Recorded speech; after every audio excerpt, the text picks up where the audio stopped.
It is almost the end of August. I can't believe it. It's how many days? 4 days? 5 days? 5 days. It's next Monday. So we're almost done for this. It's 6 days. I know. Summer's almost over. Not It's almost back today. to school time. Yeah, September the 1st. One of the first burr months. The burr. Burrs. Burr. Which I'm okay with a little bit of cold right now. Yeah. But before we get there, let's talk about a little bit something where we can scratch and wreck the hell out of our bodies to get some great food.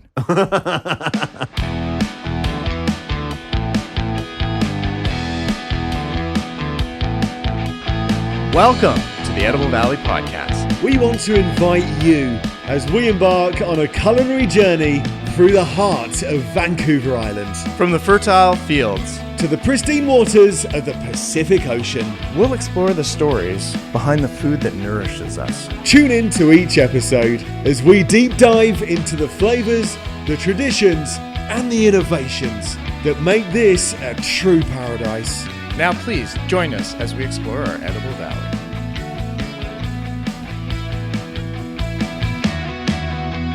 All right, after that little teaser, we're going to go straight into it. By the way, my name's William Stringer. And I'm Chef Jonathan Fraser. Good evening, as we are right now. Good afternoon, good morning, wherever you are. Or good night. Or good night. Good night's only when you leave, though, isn't it? Is it? No, it is. Okay. Good night. That's true. Yeah. And if I say good night to someone, it's a little bit like we're in bed together. You say good night, and you just feel a bit weird. You know Anyway. what? I would be comfortable with anyone out there who's listening to our podcast if we were just sitting in a bed right now talking about what we're going to get onto about today. And that's what we're talking about. One hell of a segue. Right, talk to me. What was that? What was that little freaking teaser you just I'm did? like, you know what time it is? It's Blackberry time. Oh, yeah, it is. They're everywhere, aren't they? Ah, it's everywhere. And Yeah. they're so abundant right now. And I just thought we could go into a little bit of the history, some of the culture, some of the growing segments and stuff. Yeah. Let's look at some nutritional facts and all the fun thing that come around with blackberries. Maybe a couple recipes. And I like that because at the moment, all it means to me is either A, my mother-in-law making us stop every 2 yards to pick stuff, or, and I'm going to say as that was A, or 2, it's going to drive you crazy. Instead of A, instead of B, it's 2. Oh, God, it's going to drive you crazy. It's you're walking down the road and then there's groups of people and you kind of briefly forget that it's blackberry season. Oh, yeah. And you're like, what's going on? And Blackberry season. Yeah. Anyway, so I'm really expand my horizons. Well, I just thought about it. It's amazing to look at blackberries. They're native to this area. Yeah. Even though we do have some invasive species, the Himalayan one, which is a lot of what you see here. Yeah. Because it's the one that grows in all the alleyways and Yeah. it'll grow anywhere. Also, people from the UK. Yes, exactly. But blackberries are really common to the northern hemisphere. So we're looking at Europe, Asia, and North America, right? And it's really always been a huge part of the hunter-gatherer diet is blackberries because where else can you get blackberries? And how are they for you? Are they really good for are you? so good. There are so many great, antioxidants, full of vitamins. Like half a cup of blackberries is half your like vitamin C and all that in a Is day. that right? So Wow. there's great, health benefits from having blackberries, and how can you go wrong? With the flavor. Absolutely. So have you heard of Oregon grapes? Yes. We've been eating quite a few Oregon grapes. They're a bit bitter. They are. Yeah. And We've that's got a little bit of taste for them. you've grown on the taste on them? But they are invasive from Oregon, presumably.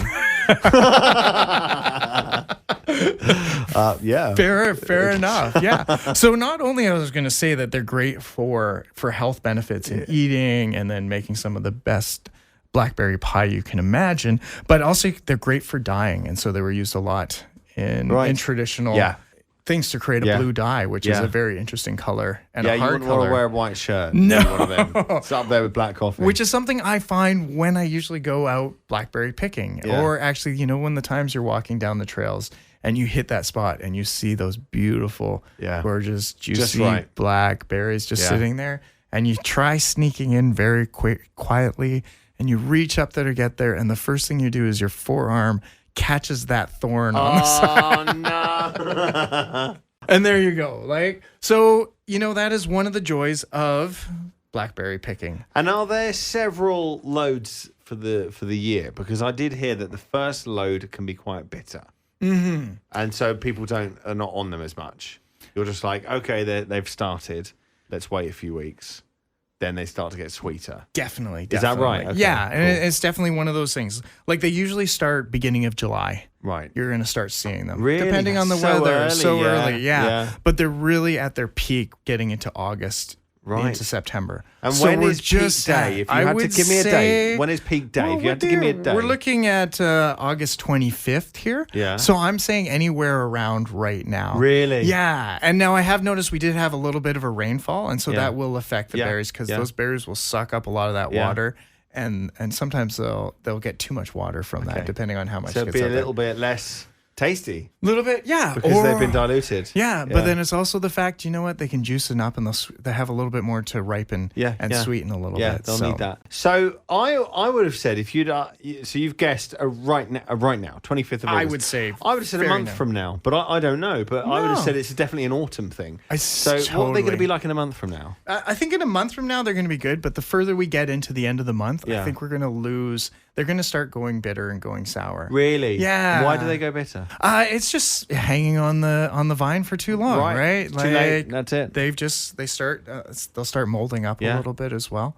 Yeah. So I've noticed that from my experiences from picking berries over the years. So so typically we're looking at early September is sort of that peak time. So like any time from now for the next 2 or 3 weeks, I think is going to be perfect blackberry picking. And I know from the couple times I've gone out, there is a great abundance of blackberries right now, and this is looking to be a really good year. So, it seems like it. And we did get that glorious. We've had quite a few fires here on the island this year, which is unusual. Yes. And especially in the mid-island area, Port Alberni kind of area. I feel really sorry for the people of Port Alberni. They've had a couple tough years they really with forest fires, so that's been a big thing. So. And then the snow, and they get hit. And actually, I was showing houses in Port Alberni out in the sticks around Port Alberni, and it was May. It was early on in the season. Really? My thermometer in my car said like 88 degrees. Even back then, it was, which is bloody hot. It's 30 something degrees Celsius. And Port Alberni is hot. Yeah, and I was like, this actually feels like I'm in California. This feels like a desert. Yeah, but it is very, very inland, isn't it? Yeah, so it's like being inland BC. Well, and it's got a lot of the same thing as the central BC, where it gets really hot. You get that really concentrated heat. Yeah. Because basically it's in this beautiful valley, right? And so it's one of the downfalls of Port Alberni. As much as I love it, enjoy it, it's cold in the winter and it's super hot in the summer. Wow. It's probably one of the hottest places on Vancouver Island. Not this is a real estate show, but the benchmark price for a house on different areas of Vancouver Island. Benchmark is where the average, but they take out all the outliers. So if someone sells their house for $20 million, that's not in there. So it's actually a bit more accurate. And the benchmark for Campbell River, $750. And this is ridiculous anyway, by the way. A house should be around $250,000 at most. Yeah. Anyway, $850 in the Comox Valley. Nanaimo's about $650, and Port Alberni $542. It is significantly cheaper in Port Alberni. So it's, and I would put to you that it's not a bad place to live. And if you can get your own house, you got the natural beauty, good community, lots of warm, wonderful people. And it's a well-established community. Yeah, I know this wasn't supposed to be. This is a Blackberry podcast. What was it about again? I think Port Alberni gets a bad rep, and I actually, I don't see why. I know. Yeah, and I think it's the next little secret for everywhere. Yeah, it's going to be everyone's moving there. Yeah, so, Cumberland and Port Alberni probably similar. 25 years ago. So much. Look at it now. Yeah, exactly. And I think it's coming. But they have the bonus that they have their own hospital and their own infrastructure. They do. They have their own hockey team. Yeah, because Cumberland's steal arse. No, it's a joke. It's a joke. I love Cumberland. I go there a lot. Was that the best thing to come to Cumberland is an empty bus? Well, no, that's not true. And of course, poor little Cumberland had a forest fire this year. Do you remember that? It did. Yeah. Driving down Ryan Road. Yeah. I saw it right in front of the glacier. That was really scary for us. That is horrendous. Yeah. So, good job, Cumberland. What a close-knit community. I know we're going off. Oh, yeah. Cumberland, very close-knit community. Yeah. I get the impression, as you drive in, they say it takes a village. And you get the feeling that it really is that. Yeah. And you know what? I'm going to do a little throw out because this weekend, the North Vancouver Island Culinary Association, we're actually going to be at the farmers market on Sunday on August 31st, and we're doing one of our food fests there. So I've got at least about 10, 12 chefs now coming from all around the Northern Island. So I got a couple from Nanaimo and a couple from Campbell River and Courtney, all going to come into Cumberland, and we're going to cook the foods from the market itself and give everyone a bit of a sample. So that's great. Well, we might end up being there. And the last day of August, the last day of summer, meteorologically speaking, the 1st of September is the meteorological autumn. So enjoy it next Sunday. Wow. Well, now I guess I got to find some blackberries now. Yeah, you too. To bring up that challenge for everyone. So continue with the blackberries. I'm actually really quite fascinated. I didn't know I was, but it's just the way you say it, John. Well, they're just, blackberries are so amazing, and I've loved them in so much of my cooking because I feel like when I cook with blackberries, I'm really cooking with something from the West Coast here. Right. Like it's something that it pairs really well. Yeah. I've done it with oysters and done like a blackberry remoulade sauce. That was my rib fest, which just happened last weekend here. Yeah. Oh, 2 years ago. What place did you come to? Was it first? Was it first? It was not first. Aww. I'm not a barbecue first placer apparently, because this year I did a bull kelp barbecue sauce. So I took the dried bull kelp and rehydrated that, mixed that into a barbecue sauce to give it that really kick of umami, and it had a beautiful flavor throughout it. But it just didn't hit. It was a blind taste test, and it just didn't hit it with the judges, I guess. Yeah. They liked it, but it wasn't as good as... was it personal? I think it was personal. I think they... Was Aaron in the battle? No, okay. It wasn't either of us there, unfortunately. Yeah. Oh. Anyways, but what brought me onto blackberries is the year before I did a blackberry barbecue sauce, finished the same ways. And that was because if you're doing a blackberry barbecue sauce, strain it really well, because sometimes those chuck seeds... it in the NutriBullet. So that was the thing that I did the barbecue sauce, and they loved the flavor and everything about it, but it did have a little bit of seed in there. So remember, when you are working with blackberries, they do have a little bit of a seed, so it's something you can strain out of. It's not bad if you're doing it in a pie. So good. You know the seed will be good for you. Oh yeah, it's just a flavorful thing. Yeah. So I got a simple, quick recipe for anyone who's getting blackberries. Oh, go for it. You know what? Because all you need is like a cup of blackberries, half a cup of sugar, and about a teaspoon of lemon juice, right? Super easy.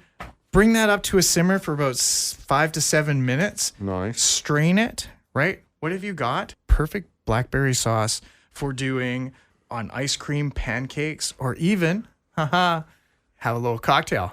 Oh, yeah. Oh, I love it. Great. Yeah. Right, let me see me with my little pen. Writing that down. Yeah. Nice. Okay. Right. Got it. Thank you. Yeah. Maybe put that on the socials. That is a social. So I love blackberries because we can work at them from any way. So if we want to do them sweet, savory, they can blend to each other. They definitely add that sweetness to your sauce when you're cooking with them. So I don't want to go off piste too much, but I've got a couple of things to say that are off piste. Okay. Yeah. Can I finish my last 2 comments about blackberries? Yeah, sorry, you went to me. I got 2 more. I got 2 more about blackberries. So did you know there's 350 common species of blackberries? No. Which is pretty Not surprised crazy. though, but that's, but each region has their thing. And that there's a difference between the wild ones, which we have out there, and there's also cultivated ones out there. Okay. If you have a chance, cultivated are kind of the easy and nice way to go with, because a lot of the cultivated ones don't have the thorns on them. So it's not a bramble. So a lot of times when people refer to a thicket or stuff like that, they're referring to either a blackberry or raspberry, right? So these ones usually don't have the thorns on them. So, and they're usually, sometimes the berries are a little bit bigger and a little bit juicier. So when you see like cultivated blueberries, like in a bag, that are frozen, what does that mean? It means that they've grown the plant so it can be produced in a farming setting. Okay. On the West Coast here, we do a lot of cultivated blueberries. And I learned this out in Moncton. Yeah. In the East Coast and New Brunswick and stuff like that, their blueberries are mostly wild. Really? And they spend a lot of time. And so the berries are a little bit juicier, but they have a stronger flavor. Just a little bit of stronger flavor, and they're a little bit more moist out here. So it's a really interesting, So there's a little bit of, the East Coasters always say theirs are better, but, we got some beautiful... Theirs are better, so they are. Sorry. And you know what? I was on a podcast just the other day. I can't even remember the name of it, and that was one they were asking me about, I'm happy about that comment. It was a pop-up podcast they were doing at the farmer's market. Okay. And I sat down with them, and they were like, "What makes you happy today?" or something. I can't remember my question. And I was like, "I just had the best blueberries of my life." And so I was like going on just about how much fun it was just being down at the farmer's market and be able to have. What's that? It was the name of it. We were like, John, can you give us a plug on our podcast? Well, on your podcast, it would mean the world to us. It was, I don't remember the name. It's called More of That, Please. Worst person in the world. Sorry, putting you in it. Now, you know me and John, I say this a lot. We lived together during the pandemic. Now, I use this story a lot. I'm probably like an old man that constantly... But, you know, wait, you lived with me? It was a form of existence. We just basically sat in a house eating Cheetos and trying to get fit with a homemade TRX. And watching YouTube videos. And watching YouTube, a channel called Cart Narcs, with a guy who catches people not putting their carts back and then starting arguments with them. Yeah, those are the days. Those were some quite sad, isn't it? Tough times back in COVID days. All right, so you know, since we've had a kid, I've been on a journey. We basically, when we first had Penelope, we said we don't want to just give her jarred baby food or whatever. That was amazing to me. I just thought when you have a kid, you buy a jar of baby food, boop, open it up. It's got the little suction cap, little fun one. Boop, give them the spoon, and they just know. Yeah. Like, lovely. No, nothing like that at all. Eva, absolute star, amazing mum. She makes everything from scratch. Oh, that's now amazing. Look, do we do the wrong thing sometimes? Yes, we're not perfect. We're not Instagram people. She gets chocolate sometimes. She gets stuff that we just buy for it. But generally speaking, we really do try hard. Now, ever since then, we started thinking, well, why are we giving ourselves food that we wouldn't give a child? And actually, we've got rid of ultra processed foods, and we did a podcast on this. Yes, we did a great one on that. Yeah, and so we've almost completely phased out ultra processed foods now at this point. We are still looking through our cupboard and catching things and going, oh, how did this get through? Mm-hmm. Guess what? Have you seen my list? No, I have not. I found one. Yes? Yeah. What was that? Mouthwash. Mouthwash. Yeah. It now, allegedly, yeah, I'm going to say that. Well, always add allegedly because you can't get sued for allegedly. Allegedly, it kills the bad breath causing bacteria, but it just kills everything. Kills everything, yeah. Yeah. Oh, yeah. So, and you're talking stuff. Now, you probably know that your gut bacteria is incredibly important. It's like your first line of defense against disease and things like that. Well, that's it. You're sending it down there. So you are sending that downstream. Very, very bad. So I made my own mouthwash. You need to stop drinking mouthwash, I think. Wait a minute, what? Oh, I misunderstood. I should read the label, but it's in French. So I made my own mouthwash, and I didn't go on ChatGPT. I heard that cloves are really good, and I tried to eat it, and I was like, I'll just be the guy that eats cloves. Oh, man. That'll be my thing. That hurt you, didn't it? It's disgusting. It was like, I thought, right, I'm getting the NutriBullet. The second time I mentioned that on this show. I blended the heck out of it, boiled water over it, added about 1.5 pints of water in there, left it for about an hour. Then I sieved it out with a tea strainer, which was really thin, so it gets all of the virtually powdered clove out. Okay. And then you taste a bit. And I know you're not supposed to drink it, because I did check for that one. And it said, no, don't drink it because it's got high levels of whatever in there. Just don't. So, and it was absolutely rank. But I gargled on it, did everything like I usually do. And it fresh, as if it was using a mainstream. Because, you know, these mainstream mouthwashes, they're good. They keep you fresh. So anyway, if you want to. I got another fresh, easy one for you too. That works really well. I added, I went to Edible Island today and I bought peppermint oil. Oh. The ingestible one. Right. Not the one that just goes on the exterior. And I've added that to it and I'll be tasting that tonight. Oh, perfect. I do not eat it, but it goes in the mouth, yeah. No, but I was going to say just fresh parsley.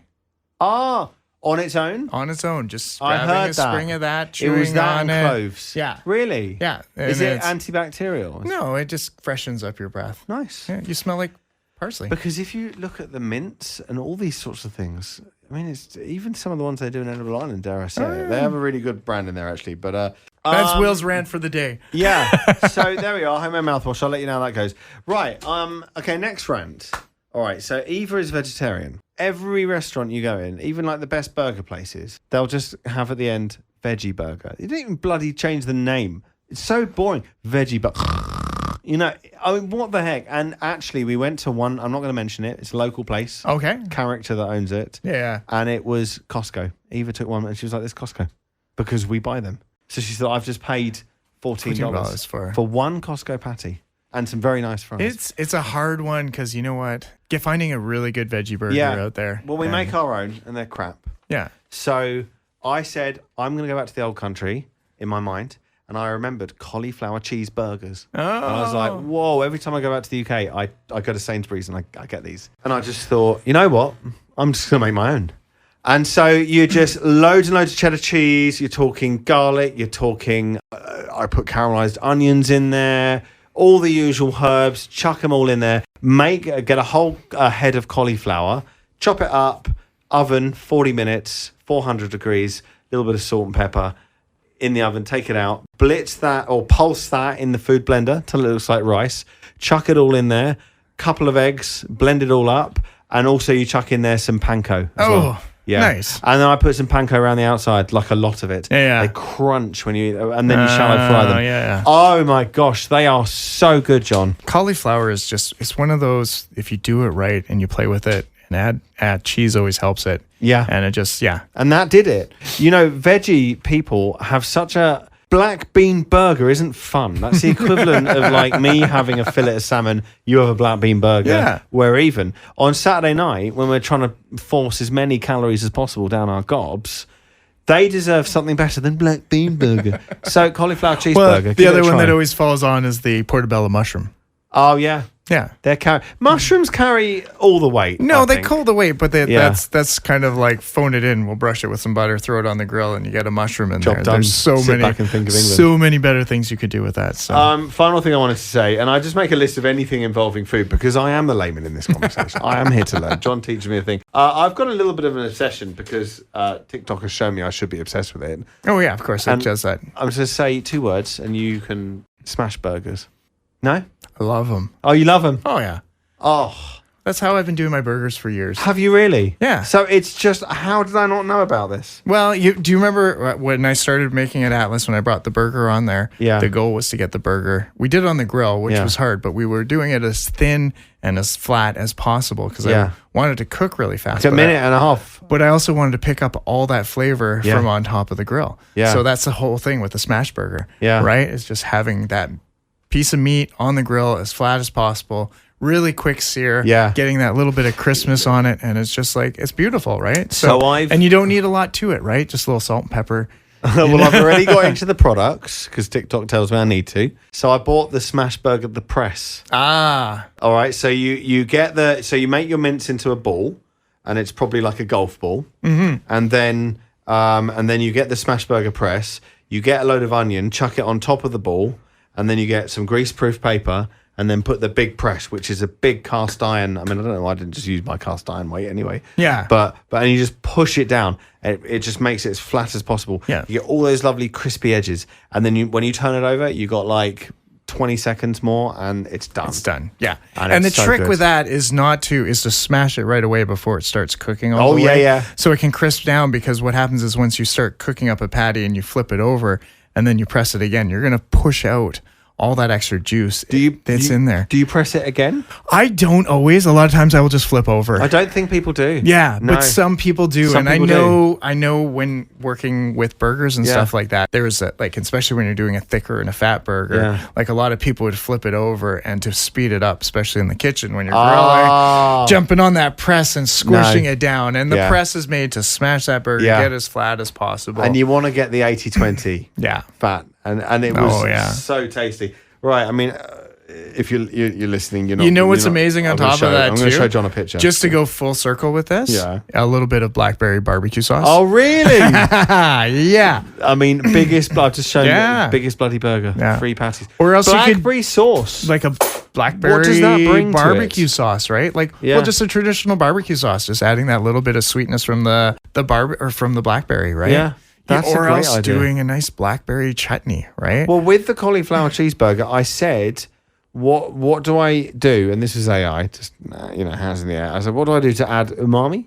Umami, the 5th flavor, right? Yeah. We did the whole podcast. Yeah, a little bit of soy sauce, teaspoon of soy sauce, and a teaspoon of mustard.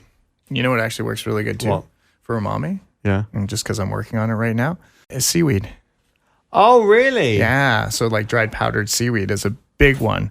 And so that's a project that we're going to come back to and do a podcast on it coming down. Yeah. But I'm working with the CAR-T program up at North Island College. Okay. And they're working on producing seaweed up and down the coast here and sort of developing products that can be sold and how to properly grow seaweed and how, because we have some of the most beautiful waters in the world, that we can actually grow the seaweed that can be as good as stuff coming out of Asia because of the process. Because there's really tricky process of how they produce the seaweed, get it to grow, how they harvest it, how long they dry it for, whether they oven dry it or whether they sun dry it. And then do they blanch the seaweed beforehand or do they just do it straight up? So there's a whole bunch of things that go into it that I'm getting really excited about. And in Europe, Scotland's a very big exporter of seaweed. Yes. Yeah. But they export a lot of it to places like Dubai. Yeah. They love it there. And our problem is we export it, but we don't use it here. So I think that's something we're working on. So I'm really excited to be a part of this project. So. All right. Well, I'm excited to be part of this podcast, Jonathan.